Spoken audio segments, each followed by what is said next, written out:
Então, pessoal, estamos aqui encerrando a nossa maratona do Gibirama aí, né, do seminário Gibirama. Foi essa proposta dentro do evento, né, dentro da Feira Goiânia de Histórias e Quadrinhos, da gente discutir um pouco, né, de uma maneira assim, cuja pretensão é que fosse multifacetada, a realidade da produção de quadrinhos no Brasil, né, o mercado editorial, as iniciativas, né, dessa produção que tem por natureza a independência, né. E aí, para encerrar esse papo aqui, mais uma mesa super ultra qualificada, que vai discutir aí esses espaços, né, que são os espaços de contato com o público, né?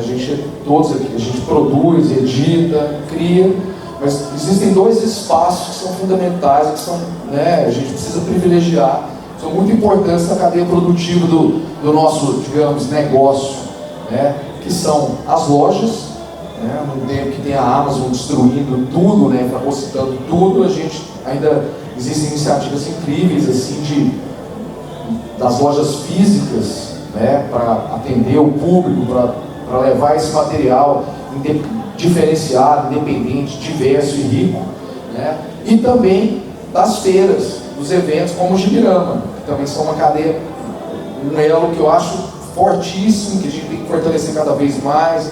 Temos que nos articular, né? A gente tem que começar a discutir em conjunto essa rede que a gente é capaz de criar, né? Que de certa forma já está colocada, mas eu acho que a gente tem, né? A minha ideia com o Gibirama era essa também, fazer essa discussão para a gente potencializar, né, essa estrutura nossa de rede, das feiras, de eventos, da distribuição dos nossos livros e assim por diante. Então, esse papo tem aqui o Leandro Melo, que é responsável pela Motim, que é uma feira que acontece em Brasília, agora 2 vezes ao ano, né? Ficou um tempo, todo mundo padeceu com a pandemia, e o Melo veio com essa, né? E aqui no Planalto Central agora tem nas águas e na seca, né? Não, eu espero que seja na seca as duas, que não chova. Temos aqui a Dani Utrecher, que é responsável pela Ugra, né? A Ugra é uma loja e também uma editora, mas também uma produtora que realiza eventos que são super importantes, né?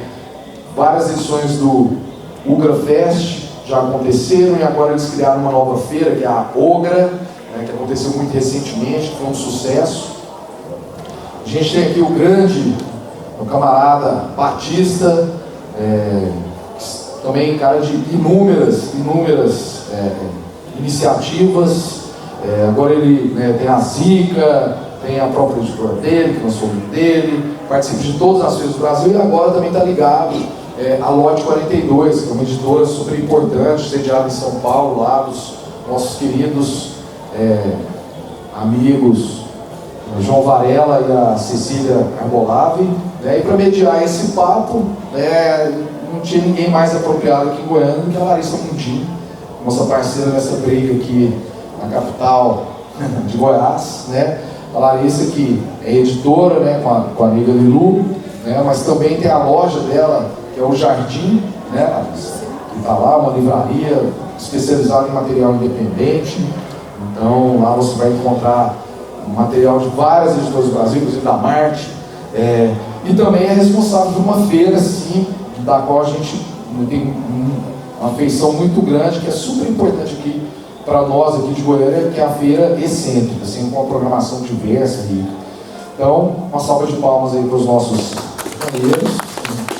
Dizendo assim, que está rolando esse registro, né, que a ideia nossa é disponibilizar depois na internet esses papos, que eu acho que isso, sei lá, né, é um conhecimento que está aqui, que tem que se expandir, né, que foram debates muito legais que aconteceram ao longo do Gibirama. Foram 8 no total, a gente teve 8 mesas discutindo diversos aspectos, e que eu acho que os debates que aconteceram aqui foram extremamente qualificados e que podem, né, instigar novos debates, instigar esses movimentos que são da natureza das coisas que a gente faz, né, de associativismo, né, de uma espécie de uma militância independente, que eu acho que são super importantes.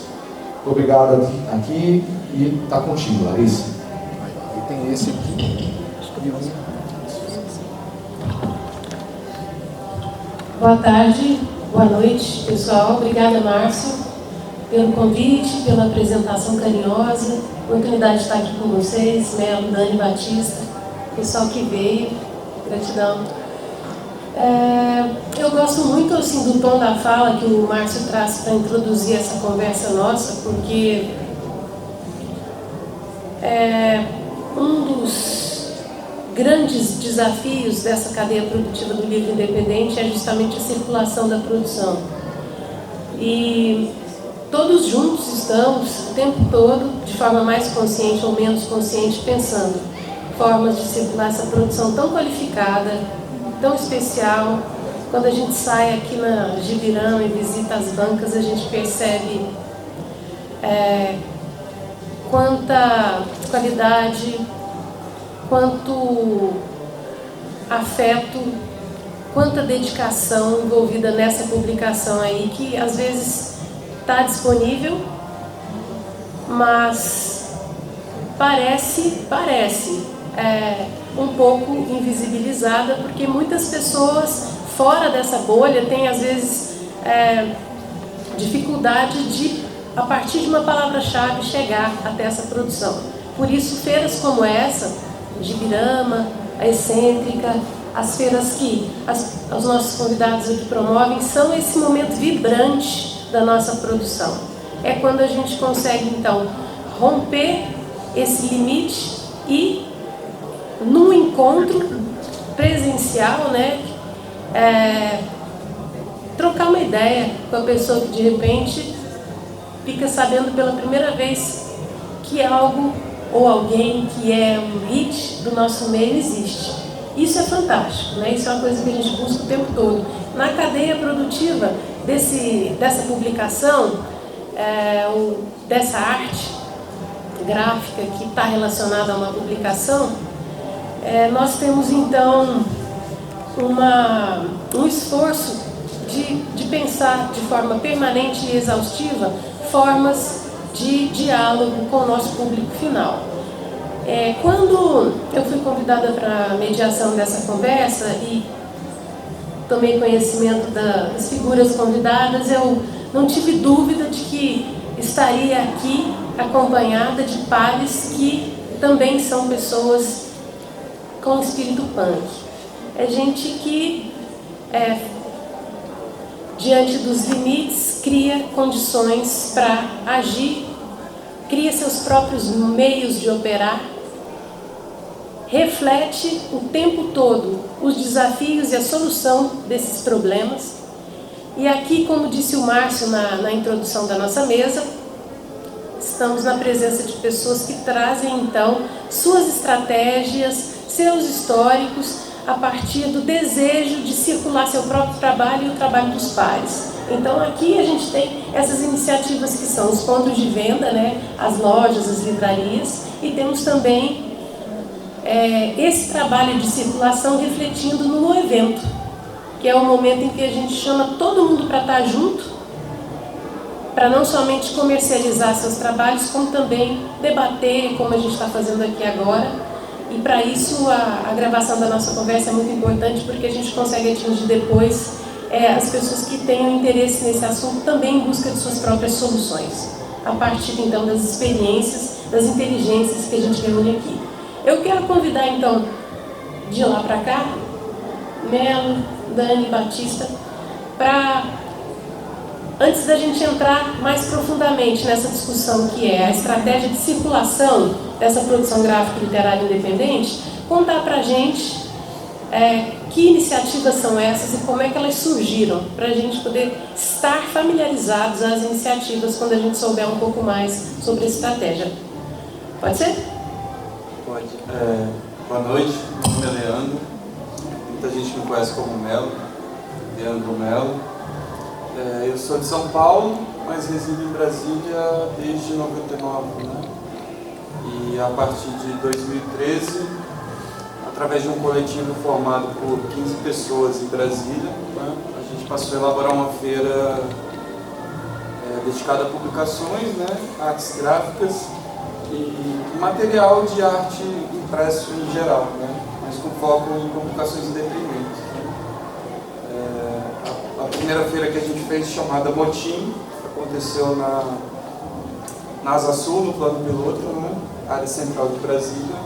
E ela aconteceu numa casa coletiva, né? Que a gente ocupava, chamada Sindicato. A formação original da casa tinha eu, Caio Gomes, Gabriel Góes, Eduardo Belga, André Valente, Felipe Sobreiro, Daniel Carvalho e Helder Espanhol. Só macho feio. E a gente começou a ter experiência mais ou menos em 2012, né? Com as primeiras feira plana, né? E inspirado na experiência da Feira Plana, a gente decidiu fazer uma feira em Brasília, nessa casa. Era uma casa grande, né? Tinham 3 andares, e a gente tinha um subsolo que pegava toda a extensão da casa, né? Um vão, né? Onde a gente conseguiu reunir na primeira edição cerca de 38 expositores, né? Com essa experiência, como foi uma experiência satisfatória, a gente continuou fazendo, né, uma edição a cada ano, e com isso a gente está chegando agora na 9ª edição. Né? A casa ela se desfez em 2018, porém o evento que foi concebido durante essa reunião na casa, ela continua até hoje. Né? E hoje eu acabo sendo o único responsável por tocar esse projeto, né? por manter essa organização. Além da feira, né, eu tenho uma editora que leva o mesmo nome, né, de Edições Motim, e paralelo ao meu ateliê de impressão serigráfica, eu também tenho um ponto de distribuição em Brasília que a gente chama de A Banca. Né? A Banca ela fica na região central também de Brasília, ela faz parte do plano original arquitetônico, né, do plano piloto, e ela é uma banca modelo. Né? E como curiosidade, essa banca foi a primeira banca do plano piloto. Né? Ela foi cedida a um imigrante, né? Eu não sei exatamente o estado de origem dele, mas Juscelino Kubitschek que reservou esse espaço para uso de distribuição de periódicos, né? Jornais, revistas e coisas do tipo. Essa banca que a gente ocupa hoje é um espaço abandonado, né? Essas áreas destinadas a esse tipo de uso, elas estão deterioradas e abandonadas, né? Justamente devido à crise dos periódicos, né, impressos. Então, a gente acabou ocupando ela depois de 7 anos de abandono, né? De forma... A gente praticamente invadiu a banca para restaurar, né? Um processo meio que transgressor, mas porém todo registrado e avisado, né? Então hoje a gente tem essa ocupação e nela a gente faz a distribuição do material que geralmente se comercializa dentro das feiras do Motim, né? A banca acaba sendo um pequeno reflexo do que é a escolha editorial que acontece no Motim, né? A partir desse ano a gente passa a executar duas edições por ano, né? Nos anos anteriores, antes da pandemia, a gente dividiu o calendário com a Feira Dente, né? E aí, como a Feira Dente cessou, né, as suas atividades, a gente acabou ocupando essa lacuna que se abriu, né, no calendário de Brasília, dedicado às feiras, né? E aí a gente faz uma no primeiro semestre e agora a gente faz uma no segundo semestre. Então, basicamente, essa é a minha atividade. Bom, eu sou a Daniela, sou da Ugra Press. A Ugra é uma livraria especializada em quadrinhos brasileiros independentes, mas começou como uma editora para publicar um anuário de fanzines e publicações independentes. E aí, a partir da primeira publicação do anuário, a gente criou o evento Brasília Fest. Foram 6 edições, a última em 2017, mas já com o nome Ugra Fest, porque no começo ele tinha um recorte muito para falar também de fanzines e depois ficou muito centrado em quadrinhos e tal, então a gente tirou o zine do nome. E na real, assim, o evento surgiu porque a gente queria lançar um anuário, que era uma pesquisa que o Douglas estava fazendo na pós dele, para ver assim, como é que estava o lance de publicação. Depois de um período que teve uma quebra ali de pessoas que pararam de trocar correspondências e fanzines, né? Por conta da internet, dos blogs e tal. E aí a gente ficou naquelas, chama um amigo para tocar, conhece alguém que faz uma oficina. Na ocasião, a Fernanda Meirelles de Fortaleza estava em São Paulo, então ela tinha uma super experiência assim, com os estudos dela de fanzines. E aí a gente chamou ela para dar uma palestra, e quando a gente viu, a gente montou um evento. Né? Isso lá em 2011. Mas aí não tinha ainda esse formato de feira, né? A gente só montou uma mesa assim, que as pessoas podiam levar os seus fanzines, e aí ficava um amigo nosso, que foi um dos fundadores da UGRA, o Leandro, cuidando, caso alguém quisesse comprar. Aí as pessoas trocavam muito, não tinha essa coisa de vender, né, fanzines e coisa assim. Então, de lá para cá mudou tudo, né? Que aí tem esse modelo mais consolidado de feira e é muito engraçado lembrar disso. Mas aí, do Grafest, a gente viu que estava tendo uma produção muito grande de quadrinhos independentes, muitas facilitações nas gráficas, né, para os autores se autopublicarem e tudo mais, e a gente todo ano fazendo o evento, sempre mais adesão de quadrinhos. E aí a gente decidiu montar o site da UGRA para vender esses quadrinhos, porque antes tinha uma dificuldade, né, para as pessoas conseguirem comprar os quadrinhos, então tinha que entrar em contato com cada autor por e-mail, pagar um frete, não tinha assim o lance do e-commerce facilitado, né? Então a gente falou, bom, vamos montar aqui como se fosse um marketplace, que hoje em dia usa esse termo, para vender esses quadrinhos. Porque a gente recebia muita coisa no pós-feira, assim, né? E aí a UGRA foi tendo esses desdobramentos, né? Então a editora, o Grafest, abrimos o site e em 2015 abrimos a nossa livraria. Né? E aí abrimos um tanto ali o escopo de publicações, porque enfim, também começamos a trabalhar com material de editoras maiores também, até para poder sustentar, né, uma loja. Mas basicamente foi isso. E aí nesse meio tempo, além das produções do Grafest, que eram anuais, a gente organizou, acho que por 3 anos, se eu não me engano, a Desgráfica, que era uma feira com curadoria do Rafa Coutinho, no MIS, que era o local onde era antes a Feira Plana. Né? Então, quando a Feira Plana saiu do MIS, o pessoal do MIS queria continuar fazendo uma feira, e aí trouxe esse recorte de experimentações também, né? Então não era uma feira de quadrinhos exatamente, então era uma feira que flertava muito com essa coisa do quadrinhos, das artes plásticas, de outras linguagens. Então o Rafa tinha todo um lance com a curadoria da programação, e ele deixou a cargo da UGRA fazer a produção da feira. E aí fizemos essa feira aí, até 2019 também.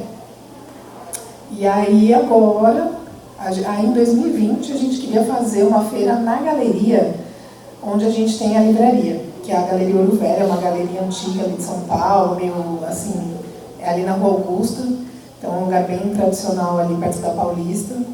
E como o Grafest ficou meio dormindo, assim, que a gente não conseguiu repetir mais edições no Sesc, foi muito difícil. Em 2018 rolou todo aquele lance ali de cortar sistema S, né? Já estava aquele assombramento ali na rede Sesc também. Então a gente não conseguiu repetir o evento, que foi um sucesso em 2017, foi um evento muito grande, 2 dias. A gente dobrou praticamente o público de fim de semana da unidade do Sesc que a gente fez, é uma unidade grande, o Sesc Belenzinho. E aí a gente ficou nessas, bom, então vamos fazer uma outra feira por enquanto, porque o Grafest tinha uma programação muito extensa de palestras, de bate-papo, muita coisa. Aí veio a pandemia, adiou os planos da UGRA, mas a gente já tinha tudo meio em mente, assim. E aí, esse ano, quando a gente resolveu retomar no primeiro semestre essa conversa para fazer a UGRA e o Douglas, aí a gente falou, não, vamos fazer, porque a galera que produz quadrinho independente, por conta da pandemia, muita gente meio que largou, porque a feira é aquele momento, né, que você publica, é bom para vender bastante, para pagar os gastos e tal, e só tinha tido o FIC até então, foi a primeira edição do FIC. E aí a gente resolveu fazer a feira. Na nossa galeria já tinha tido uma feira de disco, então ficou aquela pulguinha, assim, sabe? Do tipo, é possível botar um monte de mesa aqui e trazer pessoas. E aí rolou muito bem, assim. Então a ideia é fazer a Ugra uma vez por ano. E o Ugra Fest a gente está vendo, né? É um pouco difícil conseguir centros culturais que tenham, inclusive, uma verba para poder bancar o evento, assim, sabe? E é isso. Até mesmo antes de ouvir o Batista fazer um comentário, a primeira vez que eu estive lá na loja, na Augusta, eu fui em busca dos catálogos do Douglas, né, do projeto do Douglas, porque era o mapeamento mais importante que a gente tinha para encontrar usineiros, gente que conseguia algum tipo de visibilidade, né? Então foram três edições? Na verdade, eu não expliquei direito, assim, mas a gente fazia a convocatória, as pessoas mandavam a publicação, e nos 3 primeiros anos a gente fez uma revista mesmo, assim, uma edição que era assim, a gente resenhava todos os zines e aí categorizava eles por tipos, então por temas, e aí colocava informações ali para quem inclusive pesquisa, então formato, quantidade de páginas, método de impressão, tiragem. Então era bem completinho e tinha uma resenha, né? Nos 2 primeiros anos o Douglas fez todas as resenhas. E aí tinha entrevista, tinha artigo, a gente às vezes convidava alguém para fazer um artigo de um tema específico. Aí começou a ficar muito complicado porque a ideia era lançar o anuário de fanzines e montar a exposição dos zines recebidos no Brasil Fest. Só que a gente praticamente não estava dando conta, porque nessa época assim, a gente trabalhava nos nossos empregos assim, normais, comerciais, das 9 às 6, e tinha que fazer o evento, tinha que publicar e tudo mais. E o Douglas foi ficando maluco. Aí no 3º ano, ele chamou o Márcio Snow, que é fanzineiro antigo, e o Flávio Grão também, os 2 fanzineiros antigos lá de São Paulo. E chamou os 2 para ajudar a fazer as resenhas, né? Mas é legal porque é um material assim, que você consegue ver por ordem alfabética, você consegue, sabe? Aí tinha umas indicações assim dos temas, então quem quisesse olhar mais o que tinha de quadrinho, de política, de música, de sexualidade, de tudo. Então a gente fez 3 anos desse jeito. Aí depois, para facilitar, a gente parou com esse lance de fazer resenha e fez um jornal, que aí era um catálogo que a gente distribuía na exposição do Ugra Fest. Então a gente colocava os zines expostos, recebidos na convocatória. Aí eu acho que a partir do 2º ano a gente abriu para outros países também.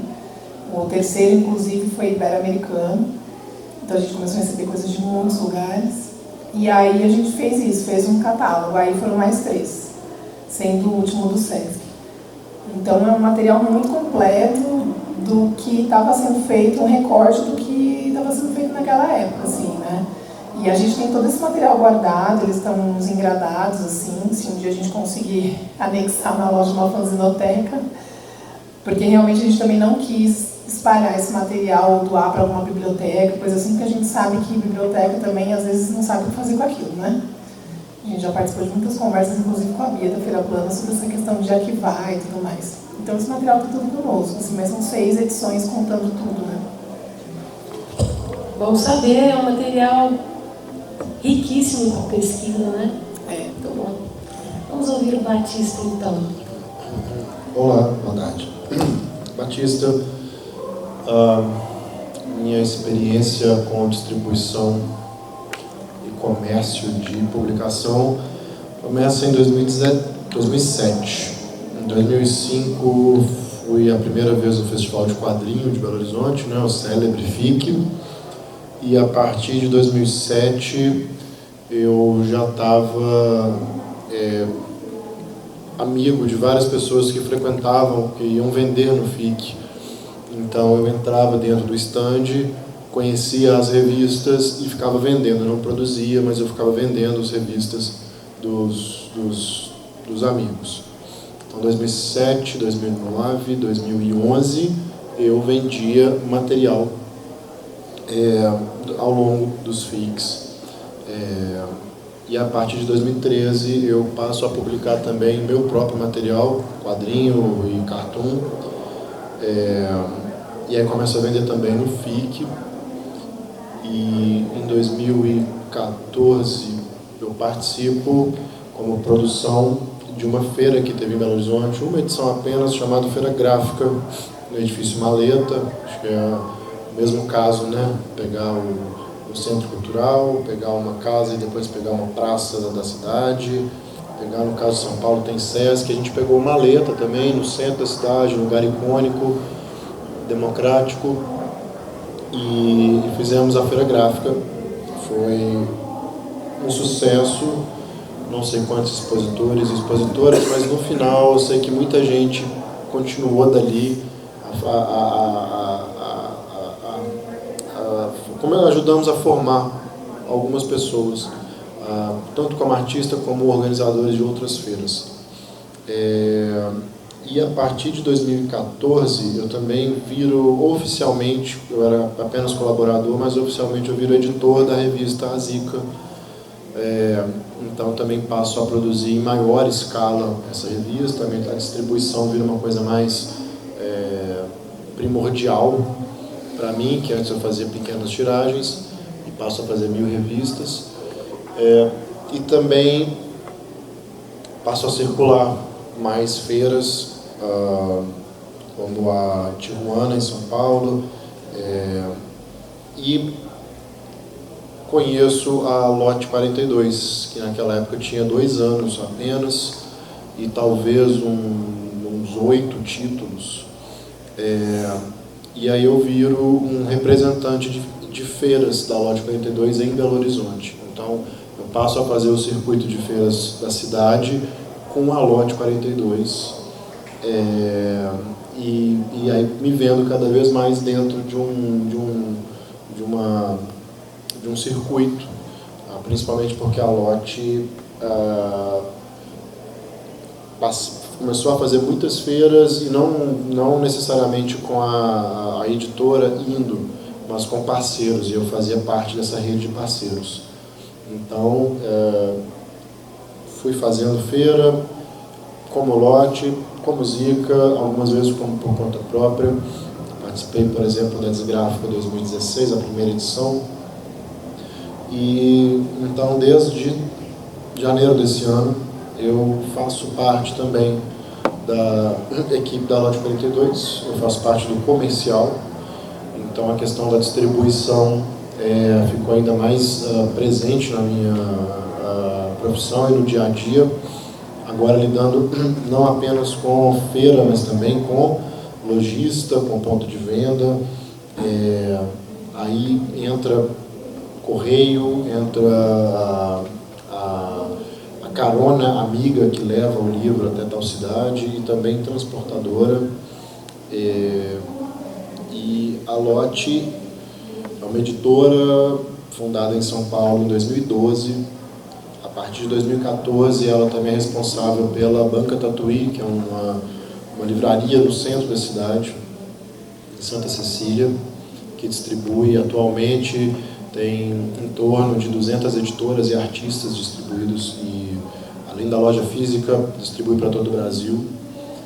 E é também responsável pela feira Miolos, que acontece em parceria com a Biblioteca Mário de Andrade, e que esse ano, além de acontecer no início de novembro na Mário de Andrade, vai acontecer também em Olinda, dentro do circuito CEP. E também produz outras feiras, como, por exemplo, a 30 Feira no Sesc 24 de maio. Então eu passo a fazer parte também dessa nova movimentação maior, de uma distribuição maior, de ver.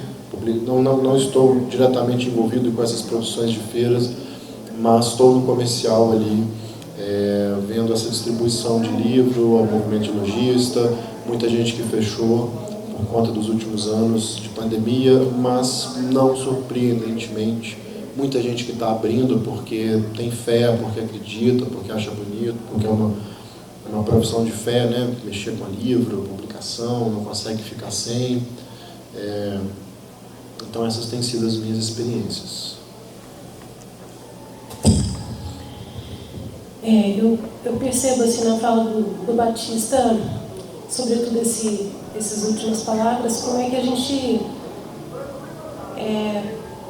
identifica na feira, né, nesse nosso momento presencial e de venda, a importância mesmo para que a nossa cadeia produtiva continue estimulada, né, incentivada. Fazer feira às vezes não é fácil, às vezes a gente faz com recurso, sem recurso, mas é sempre revigorante quando a gente tem o visitante da feira, de repente, criando situações de publicação para no ano seguinte estar do outro lado da mesa. A gente tem sempre esse tipo de depoimento, né?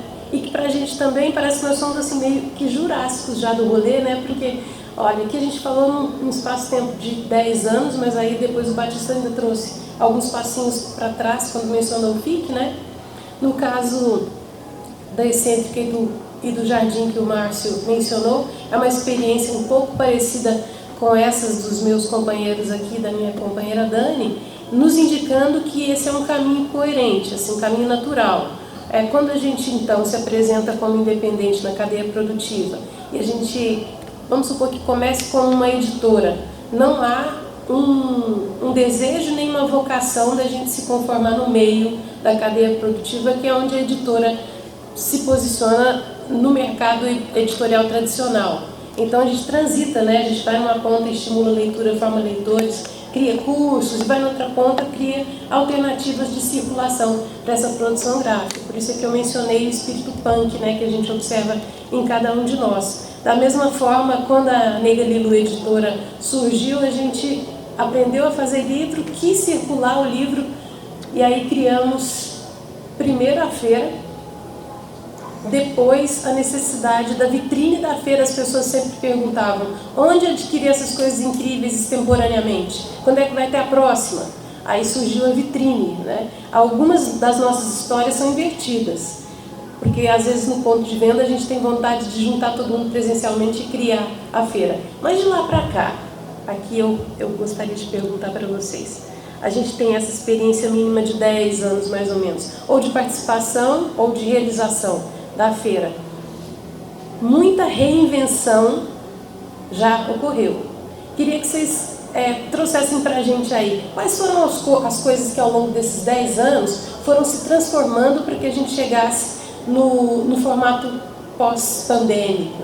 O que vocês percebem que de lá para cá se movimentou nesse momento em que a gente se encontra, nesse tempo e espaço da feira?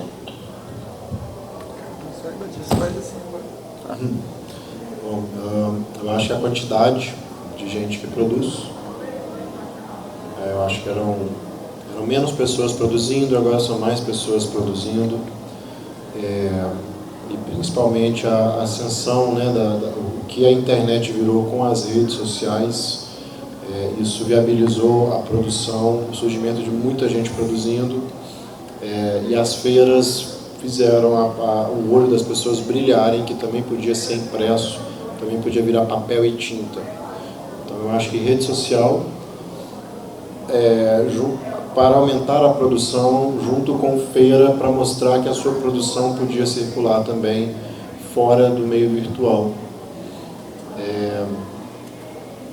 E uma segunda coisa que eu acho que mudou bastante é a cultura de feira em si, que a ideia de assim, existe um festival de quadrinho, tá, eu entendo, existe uma feira de publicações, não, eu não entendo. E hoje é uma coisa mais normal, é mais compreensível o que significa uma feira de publicações. Realmente assim, é isso, de 10 anos, um pouco mais para cá, as pessoas se habituaram a começar a participar dessas feiras e de frequentá-las, né? Então, entender que esses momentos são os momentos que você encontra o autor, a autora, conversa, pode pegar um autógrafo, pode... E é um ambiente que não é só venda, né? É sempre projetos que nascem de feira, de parcerias, essa situação muito comum que você mencionou, Larissa, das pessoas um ano ir na feira, achar legal e no ano seguinte se inscrever, né?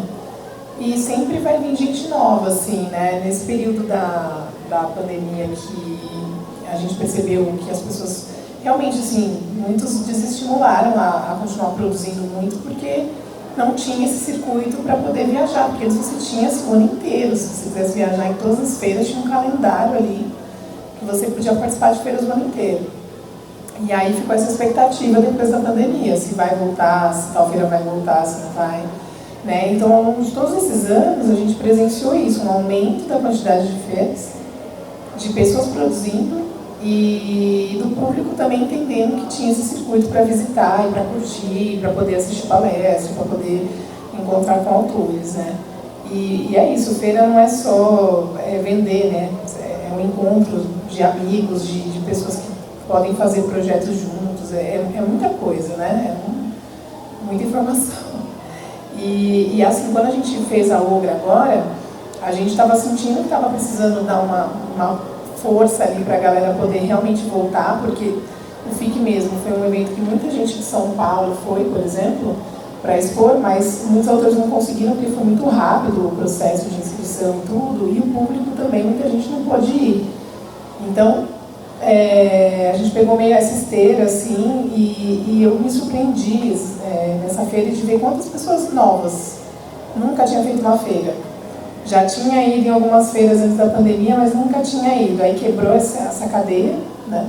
E agora pôde participar como expositor.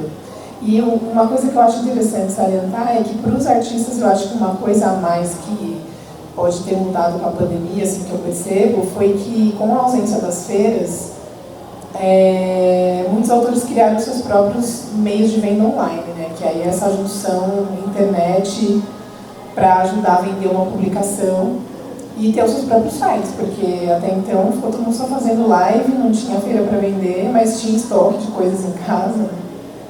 Mas eu acho que o mais importante de tudo nessa década assim, é realmente a facilitação de produção gráfica, assim, né? De gráficas aceitarem tiragens menores, aceitarem uma pessoa física indo na gráfica, não é uma editora. Então isso ajudou porque o autor não precisava esperar uma editora contratá-lo, ele mesmo ia lá e falava que quer imprimir 100, quer imprimir 200, vou fazer uma feira, imprimir mais, imprimir menos. Imprimiu o Catarse, né, que se fez um financiamento coletivo, precisava imprimir. Então, assim, essa mudança toda nos processos gráficos ficarem mais democráticos, e meios de impressão diferentes, tudo isso potencializou isso. Né? Se a gente tivesse ficado travado no lance de gráfica, talvez não tivesse ou a gente permaneceria só no Xerox, né? Que era uma coisa que as pessoas já se viravam bem, né? Mas acho que essas mudanças são bem interessantes assim, para formar esse mercado underground, de certa forma, né? Que é o que você falou. Às vistas de muita gente isso não existe, mas ele está ali produzindo, ele está engajando muita gente, uma rede que vai por fora, né? Do mainstream, assim. Nossa última edição antes da pandemia foi em 2019, né? E aí, quando veio a pandemia, bateu aquela dúvida, né? De como a gente fazia no final do ano, né? O lockdown ali foi imposto mais ou menos no início do ano. E até o meio do ano a gente ainda tinha esperança de que a gente conseguisse, né? No final do ano, fazer uma edição, né? E aí a gente foi entendendo que não seria possível. E esse não possível se estendeu até 2021, né, também. Porém, em 2020, na insistência, a gente resolveu fazer um espaço físico, né? Impedidos de juntar as pessoas para reunir e disponibilizar o material para o público, a gente pensou em reunir o material somente e disponibilizar para o público de forma controlada, né? No espaço físico permanente. E aí a gente fez o primeiro modelo de loja do Motim, no mesmo lugar onde aconteceu a feira de 2019. Né? Então era uma loja ali no complexo, no Conic. A gente abriu o processo de curadoria da mesma forma que a gente faz durante as feiras, né? Divulgamos, e as pessoas enviaram suas propostas e a gente preencheu um espaço físico com estantes, né? De livros e artes gráficas de várias pessoas. Né? Então essa acabou sendo a primeira loja do Motim. Isso em 2020, e aí no início de 2021 surgiu esse espaço, a possibilidade de ocupar esse espaço, que seria uma banca de revistas ali na Asa Sul. E a gente fez todo o processo também, a gente pegou a banca totalmente abandonada, né? Eu junto com a minha ex-companheiro, a gente fez toda a reforma de piso, de parede, a gente fez o mobiliário, né? E aí a gente está ocupando esse espaço até hoje. Ele está sobre revisão, né? Por algumas questões pessoais, mas é um espaço que a gente pretende levar adiante, né? Essa foi uma forma que a gente encontrou de não ficar sem fazer nada, né, em relação à distribuição de material, né? De se manter presente no calendário de feiras, né, de uma forma adaptada, sem o encontro presencial dos editores e dos feirantes, né? A gente conseguiu retomar agora nesse ano, né, 2022, a gente fez a última edição em maio, né? Um pouco receoso, né, da feira, né, porque depois de um hiato de 2 anos, né, o motim, a gente consegue ter uma presença significativa, né, de autores e editores de outros estados, né. Isso é uma coisa que a gente considera um privilégio muito grande, né, estar no Centro-Oeste e poder receber pessoas de vários estados do Brasil, né. E aí, depois de 2 anos, a gente teve uma resposta bem legal, assim. Vieram pessoas de outros estados e a gente sentiu que a força do motim meio que se manteve, né, presente mesmo depois da pandemia. A gente tem uma característica muito legal, assim, que continua, que é a presença de muita gente jovem, né, assim, na cidade. Lá em Brasília, a gente recebe muita inscrição de estudante, de gente que está querendo se inserir no mercado, né? De gente que circula na feira e vê na feira uma referência para ela viver daquilo, né? Meio que ter aquilo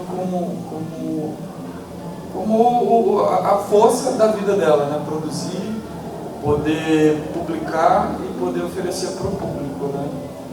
Então, e assim, né, reunindo vários exemplos, né, não só os exemplos da cidade, mas os principais exemplos do país, né, nessa linha de produtos, né. A gente tem referencial de São Paulo, referencial do Sul, o referencial aqui do Centro-Oeste, né. E o motim por estar estrategicamente, né, assim como Goiânia, né, a gente está quase que no centro aqui do país, né. Consegue trazer pessoas do norte e do nordeste também, né? Então a gente acaba fazendo um recorte bem amplo, né, do que é a produção gráfica dentro do nosso país, né? Então é um privilégio, né, poder estar movimentando essa força, né? Eu costumo falar que o motim que eu trabalho só para que essa força se organize de alguma forma e que ela aconteça, né? Assim, então eu sou só uma pequena parte, né? Que o grande grosso da feira são as pessoas que vão lá para poder fazer com que o evento aconteça.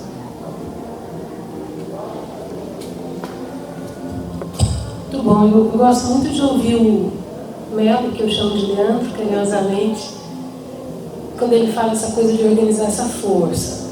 É real, primeiro pelo nome, né, dessa iniciativa, Motim, traz nessa escolha uma postura política também, e para quem não conhece a Motim, eu queria comentar a manifestação da Motim de ocupação política da cidade, é uma coisa muito forte que acontece também, porque Leandro é um mestre na serigrafia, então ele sai, bota lambe na cidade inteira, a gente percebe a presença do motim e da postura do motim, né? Que atmosfera é essa que a cidade vai compreendendo que esse momento traz. Isso é muito importante para a gente. Sobre isso também, já conectando com a fala da Daniela, porque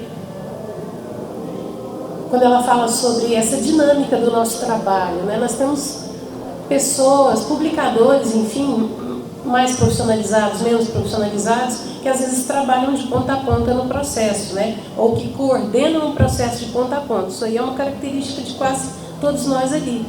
E que a gente trabalha muito, né? E que a gente acorda e dorme nisso, e que chega um momento em que a gente está nesse trampo há mais de 10 anos e a gente começa a ter certeza de que é vocacionado para isso. Não é uma brincadeira, não é uma aventura, né? Que eu viajo, vou na feira, curto muito, vou fazer uma produção para em seguida ser expositora ou expositora, mas aí vem a pandemia, um momento duríssimo na vida de todos nós, e às vezes isso não é suficiente para a gente desistir disso. Então é mesmo uma força muito grande, é uma vocação. E me fez lembrar, Dani, essa parte da sua fala, uma coisa que eu fiz uma vez uma viagem para a Chapada dos Veadeiros, foi quando eu descobri que a floresta não dorme, né? Ela trabalha a noite inteira e nos surpreende no outro dia de manhã. E aí essa metáfora me fez lembrar um pouco do trabalho de alguns de nós, assim, que a gente trabalha muito em diversas frentes. Isso trouxe uma certa beleza para o nosso trabalho e traz força também, né? E eu queria já puxar uma outra parte da conversa aqui na fala do Batista, que me parece que na experiência dele, do histórico de trabalho, de persistência, de criação artística, e desse lugar que ele ocupa hoje, que é um espaço de trabalho bastante objetivo também, porque o comercial é isso, né? É um espaço objetivo de trabalho, fundamental para uma determinada organização, para a gente poder alavancar projetos, mas que o grande desafio é a venda em escala para a gente. De que maneira, na sua visão, sua experiência, Batista, que atravessa esses anos todos, né? Você sabe que uma das discussões mais complexas que a gente se detém, quando a gente se detém sobre ela, são as estratégias de circulação. Meu Deus, como é que eu faço para escoar esse monte de livro que está aqui no meu quarto?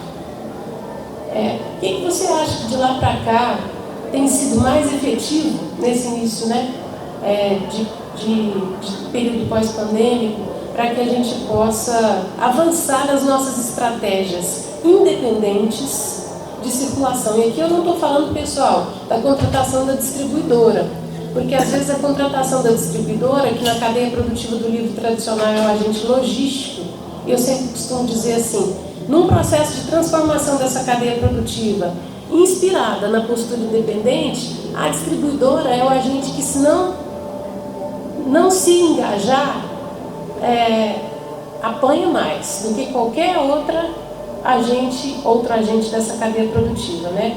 Quais seriam, na sua opinião, na sua experiência, as estratégias de circulação independente mais bem sucedidas hoje? Difícil essa pergunta, né? Mas eu acho que vale a pena, a gente tem aqui especialistas. Não. Feira é a grande coisa.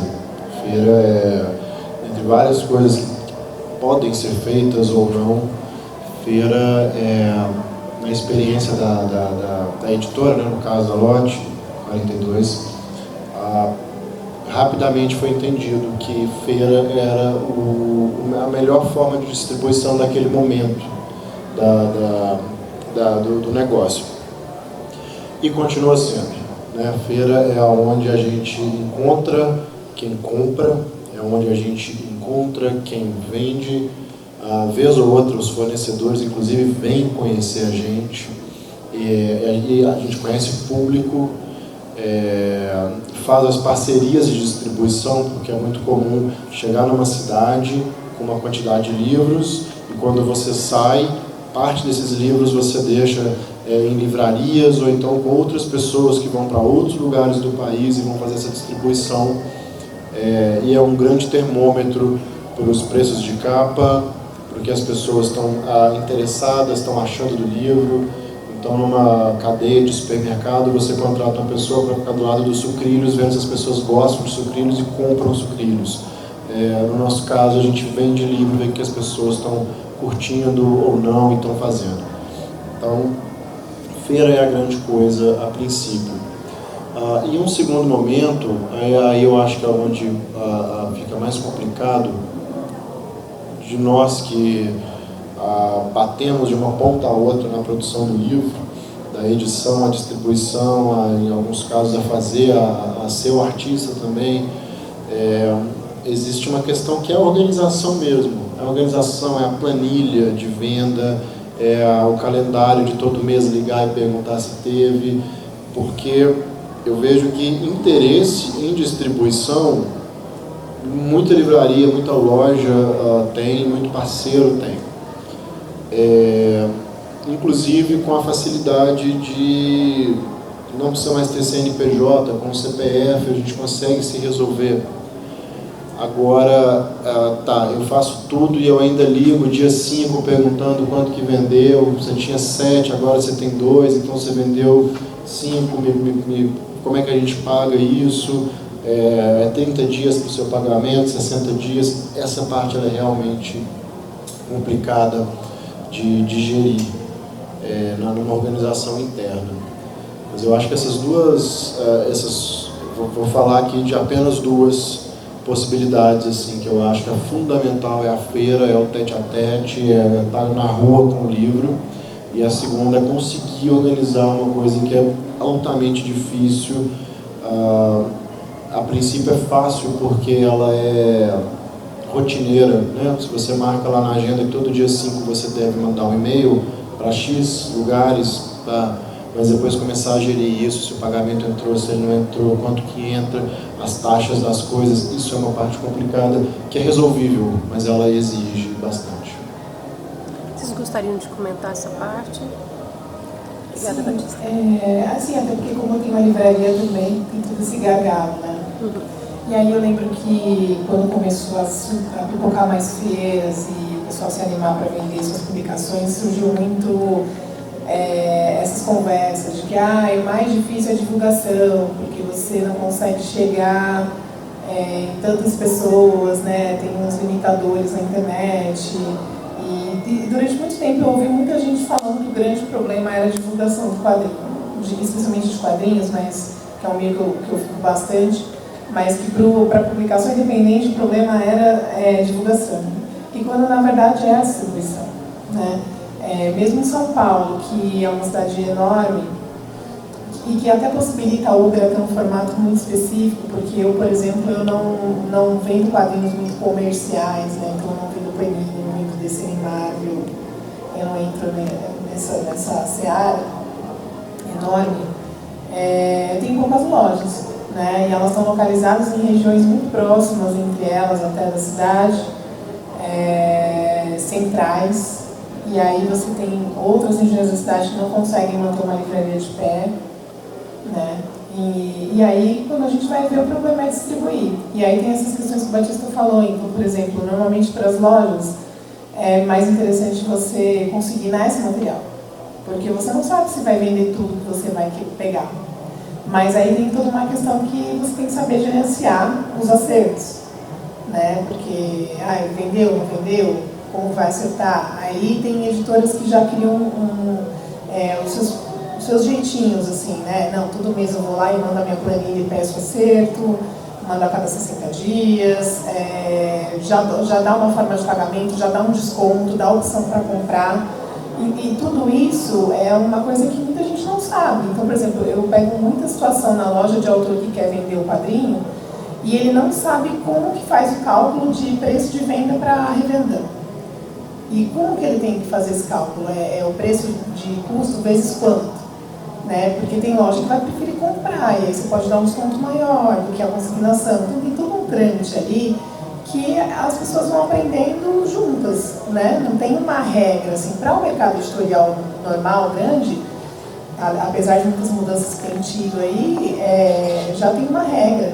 Tem nota fiscal para lá e para cá, tem lance de boleto, mas o independente não tem isso, né? Mas o que eu acho mais interessante é a gente realmente fortalecer também, por mais que seja difícil, esses pontos de vendas pelo Brasil. Porque a feira é um momento. E aí, depois desse momento, tem sempre essa de tipo, mas como é que eu consigo? Eu vi um negócio lá naquele dia, eu não tinha dinheiro para comprar e agora eu falo com quem?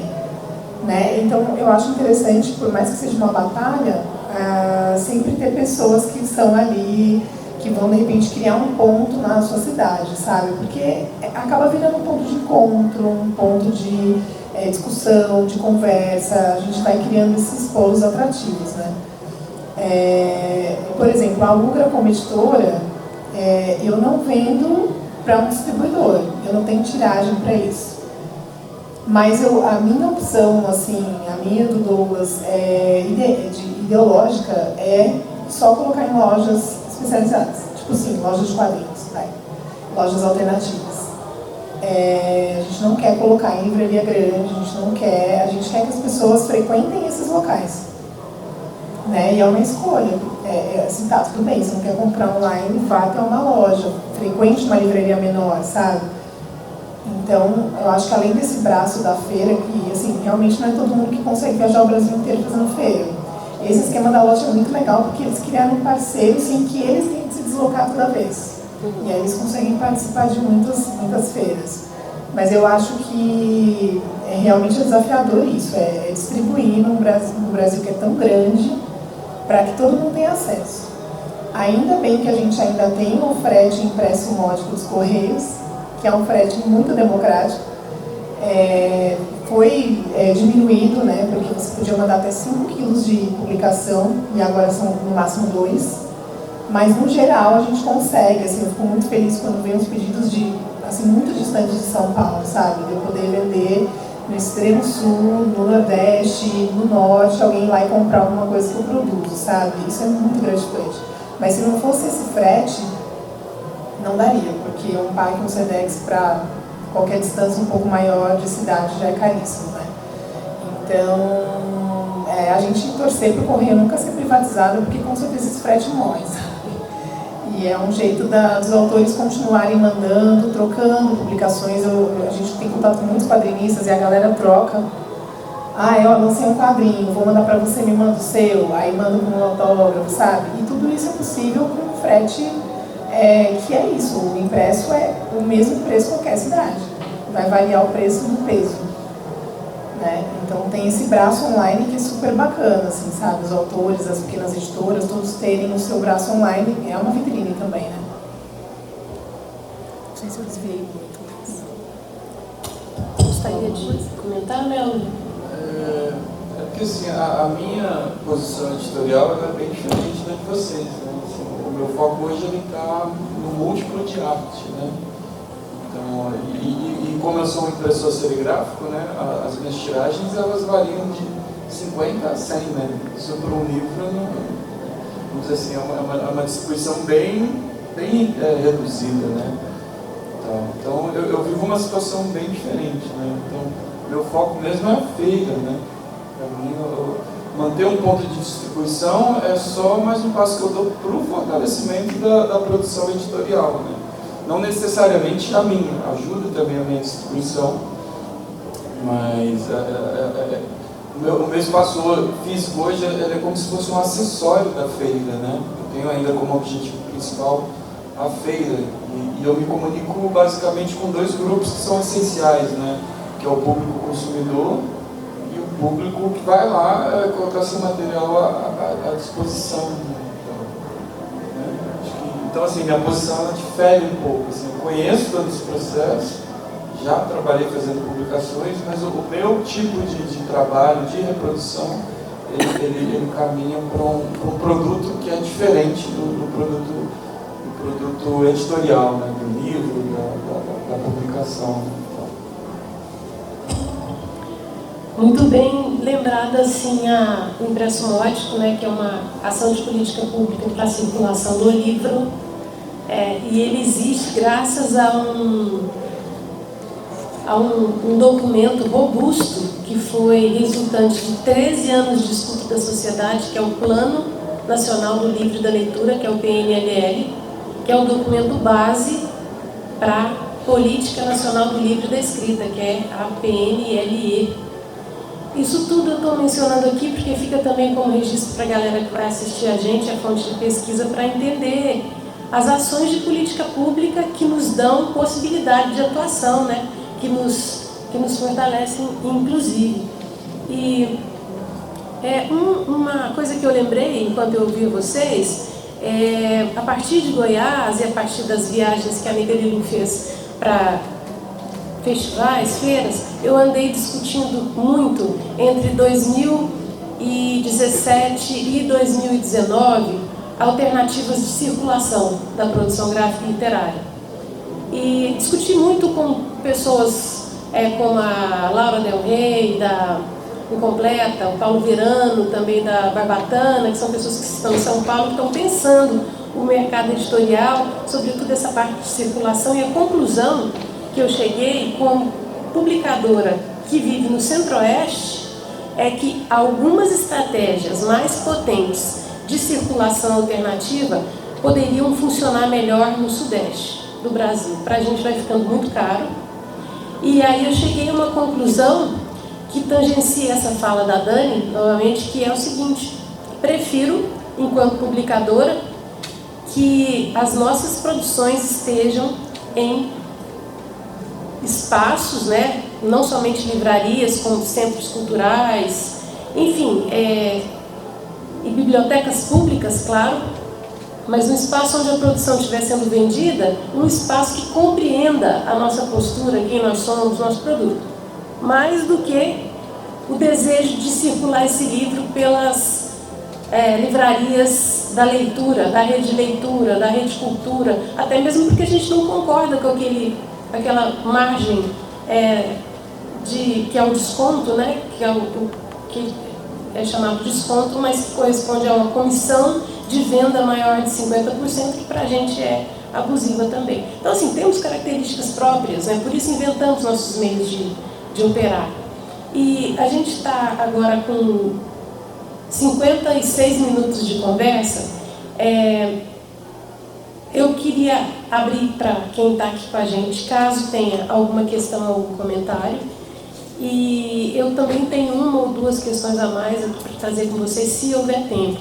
Mas então, se vocês que estão aqui com a gente presente tiverem algum comentário a fazer, basta erguer a mão que vai ser muito bem-vindo, tá bem? A fala, a pergunta, o comentário. Eu vou continuar aqui, se alguém quiser, é só erguer e eu interrompo, tá bom? Bom, uma outra questão que eu ouvi assim, atravessando a fala de vocês, tem relações com essas falas que eu andei distribuindo por aí nos encontros que eu estive, que é assim, é uma crença a partir da minha própria trajetória e da observação da trajetória dos meus pares, que o mercado editorial independente pode ser, influenciador das mudanças do mercado editorial tradicional. A gente falou aqui de um histórico de 10, 12 anos, esse é mais ou menos o período mais crítico da crise do mercado editorial brasileiro. Para quem trabalha de forma sistemática, como foi proposto desde o século XIX e ainda vigente. Uma pizza que é distribuída de uma maneira que a gente não concorda, portanto não partilha, né? não pratica também, e um jeito, por isso a gente inventa um modo de fazer. Então eu vi aqui a reinvenção dos processos produtivos, que está bastante explícito aqui na fala dos colegas. A gente vê também a busca de alternativas de circulação da produção, que está aqui explícito. A postura política nesses espaços, compreendendo que a nossa atividade é sim um espaço de poder. Poxa, a gente tem autonomia para a publicação. Isso é sim exercício de poder, né? Agora, tem uma coisa que eu queria complementar e ouvir vocês. Existe também na nossa atividade, muito evidente, tanto no perfil das pessoas que a gente publica, como também no público que frequenta as nossas feiras, que é o que eu chamo de fortalecimento do agente subrepresentado. O que é isso, né? Quem são esses agentes? Somos nós, somos mulheres, pessoas negras, povos originários, comunidade LGBTQIA+, os idosos e as pessoas com deficiência. De que forma vocês percebem essa trilha que fortalece agora recentemente chamada de bibliodiversidade é presente no trabalho que vocês realizam?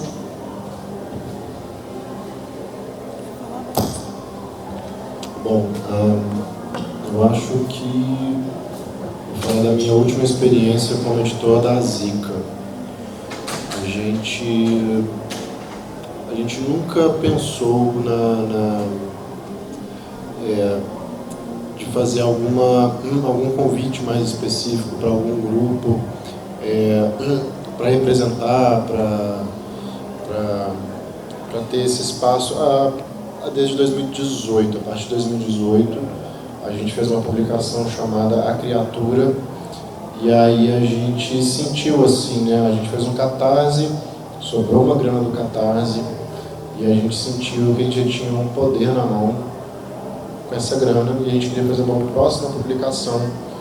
E em conversa a gente falou assim, vamos pegar essa grana e dar para outra galera fazer essa publicação? E aí, no caso, então, a gente convidou 3 editoras para fazer um trabalho com mulheres. E a gente falou, olha, a gente tem esse orçamento aqui e a gente queria fazer um trabalho relativo ao monstro.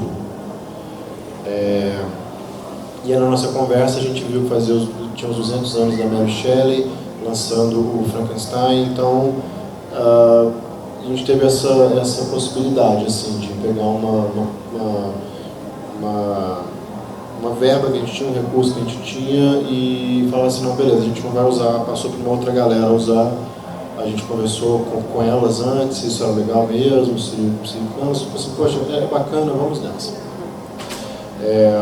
Então fizemos essa publicação, A Criatura, que tem essa característica, editada por 3 mulheres e participam apenas garotas.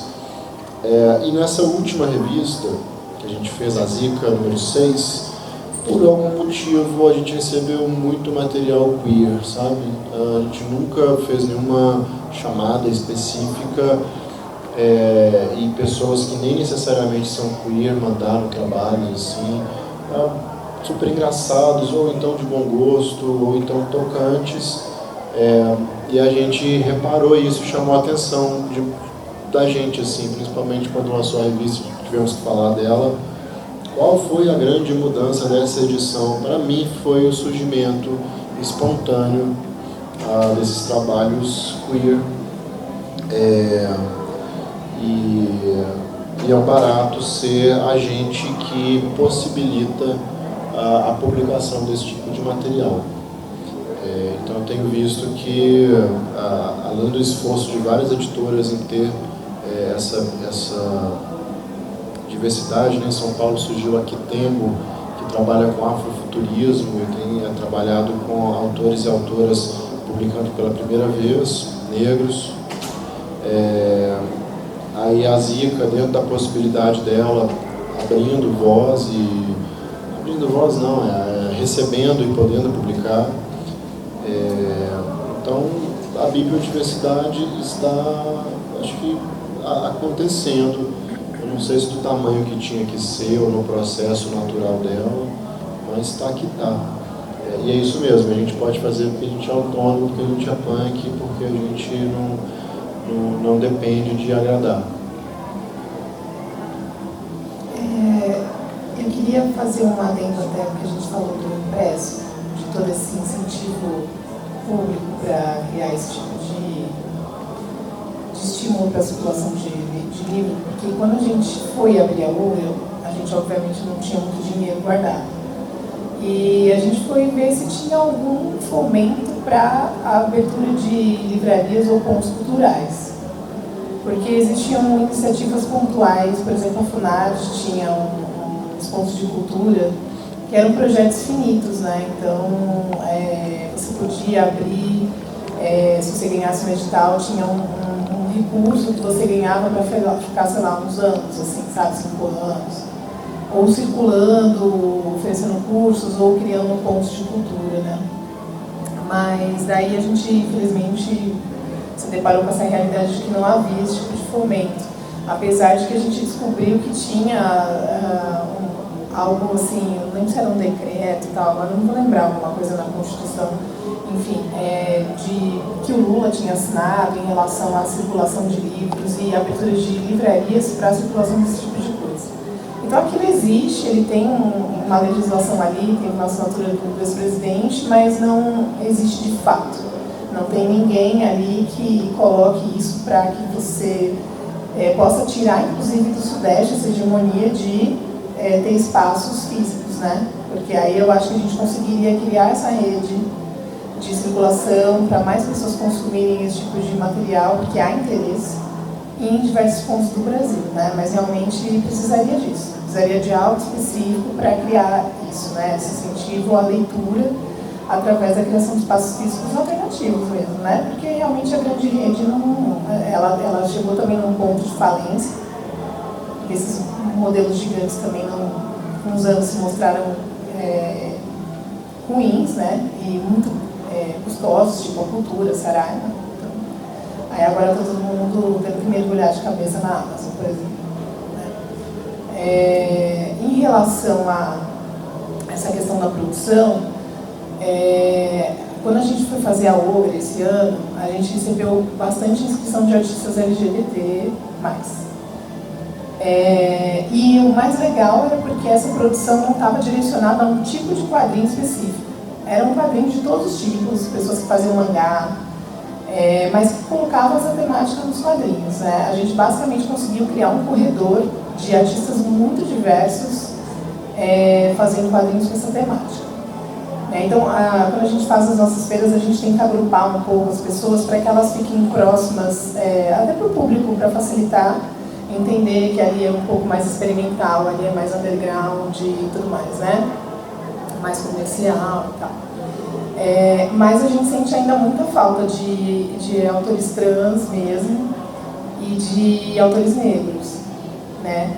Eu acho que eu tive a inscrição de uns... assim, aqui tem essa temática bem clara, né? O foco da editora que o Batista falou é esse, mas eu acho que tinha uns 4 autores negros, assim. E aí é isso, assim, a gente ainda está engatinhando com esse tipo de processo. Mas nesses anos todos que eu faço feira e que a gente abriu a loja, realmente há um aumento muito grande de a gente conseguir realmente ser democrático nesse sentido também. Porque lá na Uber, como é uma loja alternativa, eu vejo muita menina, por exemplo, indo lá comprar suas publicações, ela não precisa ser a namorada que vai sentar e esperar o cara comprar quadrinho, que é uma coisa meio normal em loja tradicional. Então a menina vai lá, ela produz, ela gosta de ler, ela faz as compras dela, às vezes o namorado fica na porta, ou então ela nem é hétero, sabe? Então a gente tem isso que é muito bacana. Mas, por exemplo, eu fiz uma vez um levantamento sobre publicações de autores brasileiros e de mulheres em editoras grandes de quadrinhos e realmente foi bem frustrante, assim, porque eu fiz um levantamento meio rápido para um bate-papo que eu ia participar com a Gabi, do Mina de HQ, e aí eu vi que, assim, basicamente, autor brasileiro, e ainda mais se fosse mulher, era uma minoria muito grande dentro de um catálogo que, às vezes, por mês, sai várias publicações dessas editoras, né? Então, ainda, eu acho que a gente está engatinhando. Mas eu lembro que, nessa época, eu levantei a quantidade de mulheres que estavam na Comic Con, que a Comic Con é uma feira gigantesca, e as meninas tiveram muito confronto nas primeiras edições, de serem aceitas naquele espaço muito masculino, né? Um espaço de super-heróis, um espaço de quadrinho mais tradicional. E elas estão a cada ano aumentando mais ainda a presença lá, mas assim, é uma presença conflituosa muitas vezes, de convivência, de ouvir algumas coisas que, sabe, não fazem muito sentido e são ofensivos e tudo mais. Então é uma batalha. Essa questão da diversidade é algo que ainda tem muito chão e eu acho que a publicação independente é um caminho para esses autores poderem realmente se autopublicar e trazerem temas que a gente ainda não está acostumado a ler, sabe? E que as pessoas perguntam. Eu, como livreira, às vezes chegam pessoas lá querendo publicações de mulheres, de trans. Então tem que, sabe, fomentar para essas pessoas poderem realmente entrar no circuito, assim, sabe? Entrar mais, porque tem espaço, sabe? A gente tem como característica do nosso público, acho que grande parte do público, buscar essa bibliodiversidade, né? Então, desde o início do nosso evento, do Motim, a gente sempre procurou buscar essas vozes, né, essas publicações dissidentes desse mercado mais estabelecido e imposto, né, do que o mercado independente. Né? Então eu acho que tanto o público quanto os publicadores que nos procuram, já procuram sabendo da diversidade que a gente tem dentro da feira. Né? Assim, E a gente, como curador, né, geralmente eu faço curadoria, eu e mais 2 pessoas, a gente dá prioridade para essas pessoas que estão mais à margem, né, da questão editorial vigente. Né?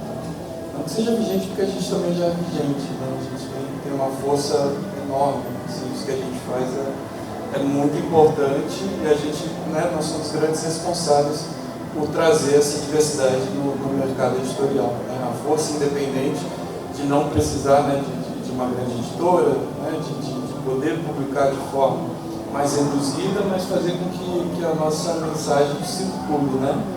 E ao mesmo tempo que somos autores, né, nós também somos movimentadores da cultura, né?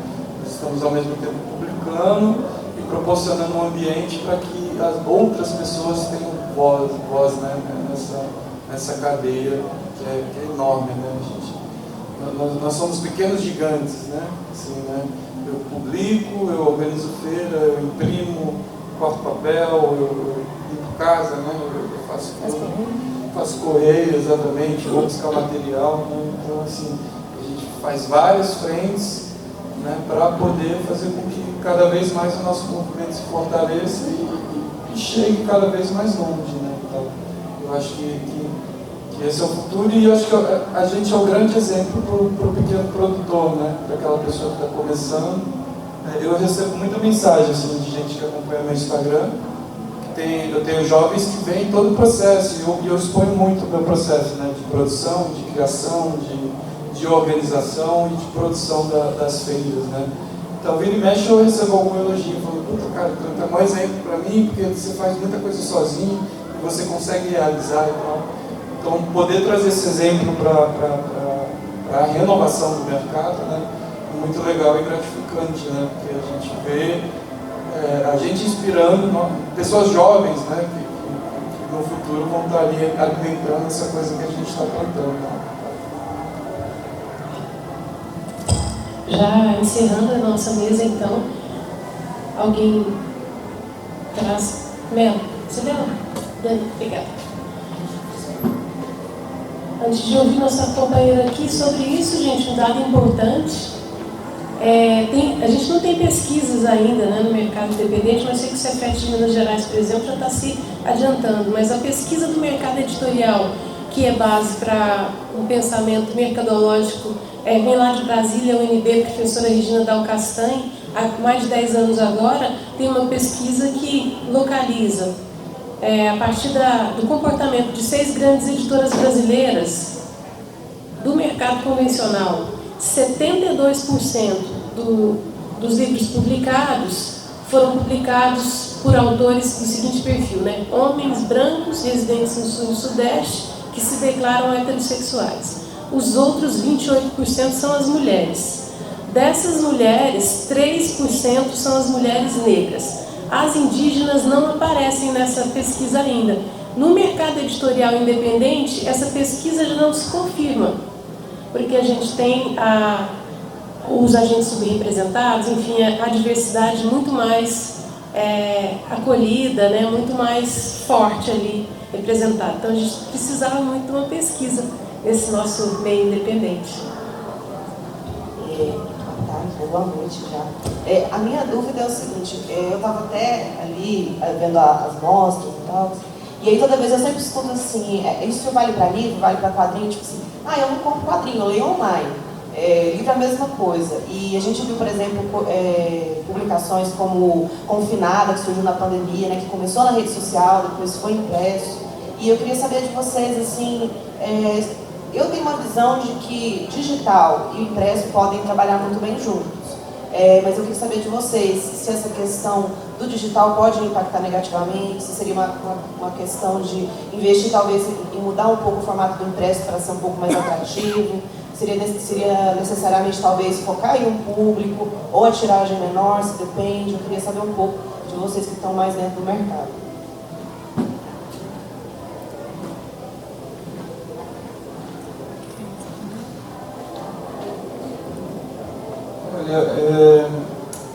A minha publicação ela é um pouco diferente porque eu trabalho com múltiplo de arte, né? Então assim, eu não tenho muito presente nessa questão, na questão da comercialização, né? Então o que eu comercializo ele está ali sendo divulgado de forma digital. Né? Assim, eu acho que a grande ferramenta nossa hoje para venda é o digital. Né? Com o online, hoje a gente perde fronteiras e consegue alcançar lugares que nós não alcançaríamos. Né? Então, assim, quanto mais longe chegar, eu acho que melhor. Né? Acho que não tem que ter essa questão, se não comprar, não vai ver. Eu acho que hoje a gente já tem consciência disso. Quanto mais pessoas verem, né, acho que é melhor para a gente. Eu lembro quando a gente começou a UGRA, estava essa conversa do livro digital meio que matar o impresso, assim, especialmente com quadrinhos. Então estava surgindo o Social Comics, que é uma plataforma de leitura online de quadrinhos, e parecia que era uma tendência inevitável, né? E aí, ao contrário de toda essa previsão assim, que para o impresso seria bem catastrófica, eu acho que o e-commerce, o quadrinho e o livro digital, ele meio que deu uma estabilizada. Ele tem uma demanda e eu acho que para algumas coisas pode ser bem interessante. Então, de repente, livros que já estão fora de circulação, livros assim, de repente para suporte de estudo, eu acho que é bem interessante ter essa opção do online. E se de repente algum quadrinista fala, não, quero fazer a versão online e tal, hoje tem maneiras e tem ferramentas de fazer uma boa edição, que é diferente de edital impresso, que aí você cria porque é uma outra forma de leitura, né? Então tem todo um processo de diagramação, de editorial, né?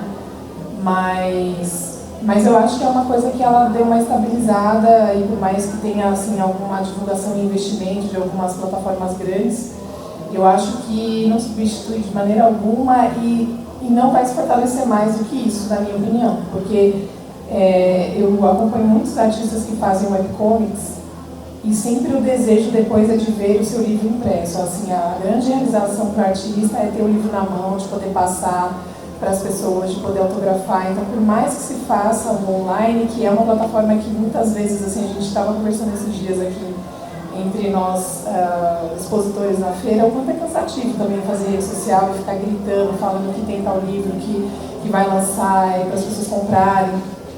E a gente já viu que a internet não dá para você alcançar todos os seus seguidores, né? Aquela ilusão de se cada um comprar um livro, eu vou vender 20 mil livros. Não. Né? Isso não existe, tem as bolhas, tem alcance, mas é muito comum, assim, mas eu gosto de ler online, mas é difícil acompanhar, você vai imprimir? Né? O Confinado, por exemplo, é um livro que até para poder ter um gancho de venda, porque muita gente leu aquilo online na sequência por conta de estar em casa, eles fizeram um apelo de ter um material extra, né? Eu mesma, recentemente, esse ano, lancei o Pato Gigante do Gabriel Dantas, e também ele publicou na íntegra a história do Pato Gigante. E aí a gente fez 25 páginas extras. Né? Então você tem que ter esse gancho para conseguir justificar para muitas pessoas o impresso. Mas ainda que não tivesse esse extra, muita gente com certeza gostaria de ter aquilo. Porque o lance do livro digital ainda tem um problema, às vezes, que é tipo streaming.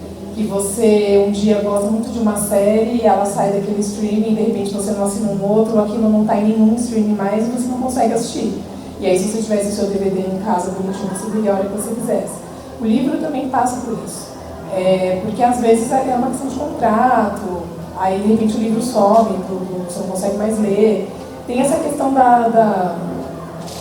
do quanto dura, sabe? Do quanto você vai poder ter aquilo com você, porque de repente o Kindle, lá que é aquela tablet lá, pode ser que seja substituído por outra coisa. Daqui a 10 anos, como vai fazer para ler toda aquela biblioteca que você formou digital? Ainda tem muitos gargalos, né?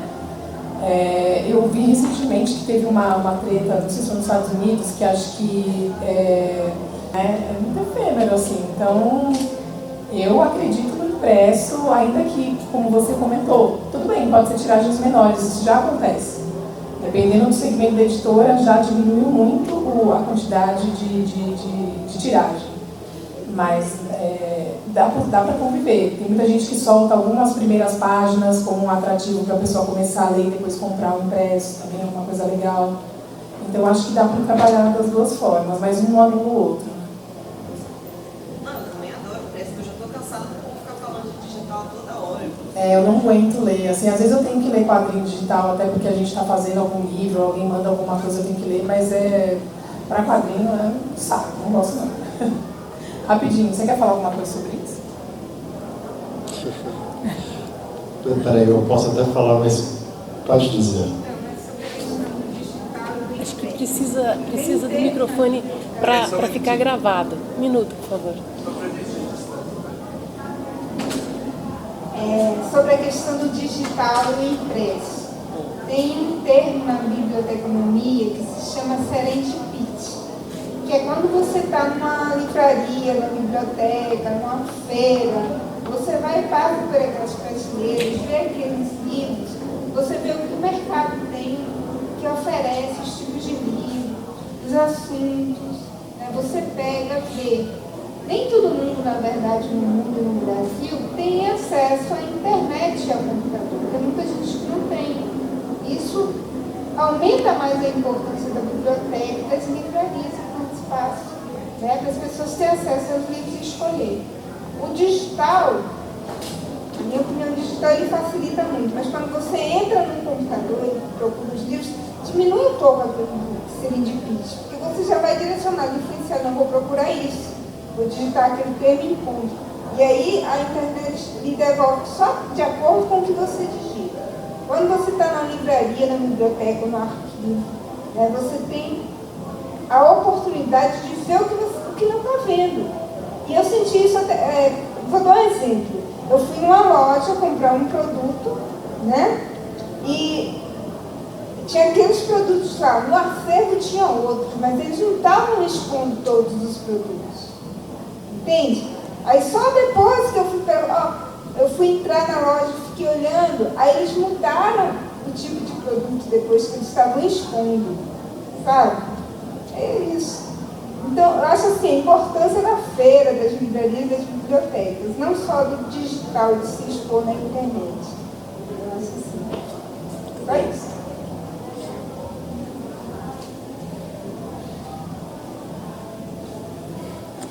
Obrigada, Leandro.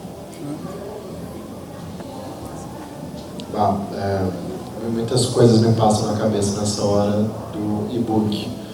Vou falar uns tópicos assim. Há 20 anos atrás, eu entrei na faculdade de produção editorial. O grande assunto era o e-book. Não aconteceu nada.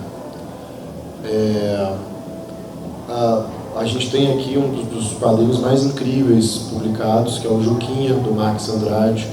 Está lá disponível no Instagram dele, gratuito. Eu li até metade. Parei porque eu quero ler no impresso. Muita gente leu inteiro, comprou o impresso. Muita gente leu inteiro e não vai comprar o impresso, mas o livro impresso é maravilhoso e está rolando. Quando tem um crescimento anual em venda de livro, em número de autores, isso nunca se reflete no digital. O digital ele sempre está estagnado há muito tempo no crescimento dele. A gente lê papel há milênios, a gente lê tela há décadas.